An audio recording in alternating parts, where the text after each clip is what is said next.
This is 8.6 part 3, just a little bit additional adding on to dividing polynomials.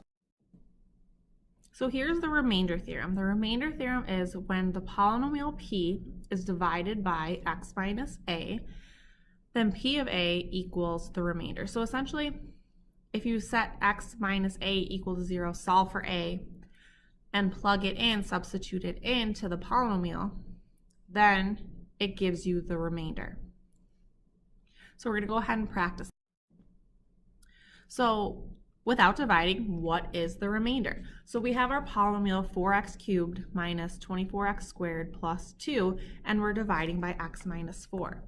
So if we figure out what x is, so we have x minus 4, and we add over 4, we get x is equal to 4. So if we take this and we plug it in, we substitute it in, we have 4 times 4 cubed minus 24 times 4 squared plus 2. When we substitute in our 4, it'll tell us what our remainder is. So we have 4 cubed is 64 times 4 is 256 minus 4 squared is 16 times 24 is 384, and then adding 2. So we have 256 minus 384 plus 2. We get our remainder is equal to negative 126. So if we were to divide this synthetically, we would end up with a remainder of negative 126 at the end of our division. So now let's go ahead and try this example. So find p of 3. So this means we have x minus 3. We want to substitute in 3. So we have p of 3 equals, wherever we see an x, we're going to plug in a 3.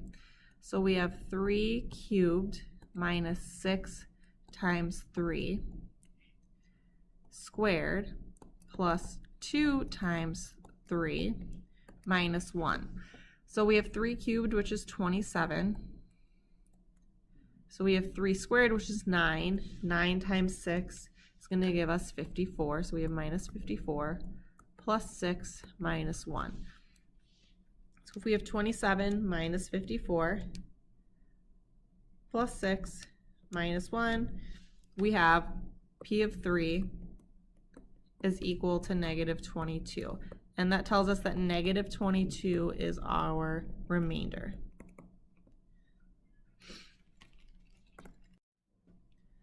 So if we plug in our 0, we figure out what our remainder is going to be. But if our remainder is 0, that means that we have a 0 to our function. It is a factor of our polynomial. So if we want to verify that x equals negative 3 is a 0, that means if we plug in negative 3, we should get that our function is 0 at the end. So I have f of negative 3, and if I plug this in, I have negative 3 cubed plus 5 times negative 3 squared plus 7 times negative 3 plus 3. So I have negative 3 squared is negative 27 plus 5 times 9, which is 45, minus 21 plus 3. So if I plug that in my calculator, I have negative 27 plus 45 minus 21 plus 3. I get 0. So I get f of negative 3 is equal to 0. So if 0 is my remainder, that means it divides out evenly, perfectly divides into it, and I have that it is a factor. So that means because it equals 0, it is a 0 of our function. So this would be verification that that does in fact divide out evenly and is a factor. So from here it says use division and factoring to find the remaining zeros of this function. So if I want to go ahead and do that, I want to divide. Since I have x equals negative 3, I'm going to divide synthetically. So if I go ahead and divide this synthetically, I have negative 3. I have x cubed, x squared, x, and my constant, so I don't have to add any zeros. I just have 1, 5, 7, and 3. So we go ahead and drop down our first number. Negative 3 times 1 is going to give us negative 3. We add them up. 5 plus negative 3 is 2. 2 times negative 3 is negative 6. 7 plus negative 6 is going to be 1. And negative 3 times 1 is negative 3. When we add those up, we get 0. And we know we should get that because it should divide out evenly with no remainder because we verified that this was a 0. So if we write out our answer, we have x squared plus 2x plus 1. So our direction said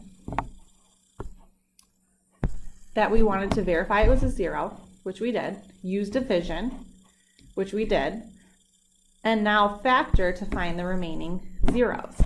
So we have x squared plus 2x plus 1. Since we don't have a lead coefficient, we want to just factor. And when we factor, we want to think what adds to 2 and multiplies to 1. So the only things that multiply to 1 is 1 and 1. So we have 1 times 1 is 1, and if they're both positive, they add to 2. So we have x plus 1 times x plus 1. So verify that it is a 0. Use synthetic division and factoring to find the remaining zeros. So we know that our first 0 is x equals negative 3.